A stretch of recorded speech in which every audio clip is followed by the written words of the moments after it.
mačke i priče. Jednog prazničnog poslijepodneva tata je prilegao, a mama je s komšinicom razgovarala u kuhinji.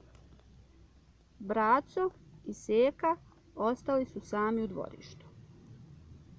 Praznični je dan drugačiji od ostalih, rekao je Braco.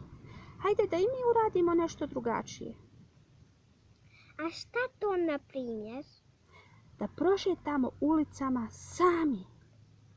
Ali mi smo još mali za to. Možda si ti mala, ali ja nisam. Ide. Ali čim je krenuo van dvorišta, začuo se lavež pasa. Av, av, av, av, av.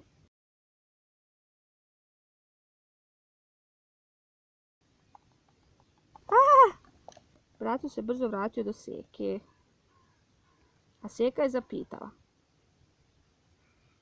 A kakva je to kratka šetnja?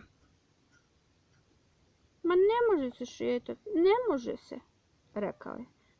Danas niko ne radi, ali Žučko i dalje dežura. Žučko, Žučko, zločesti si pas, želimo napolje i pusti nas.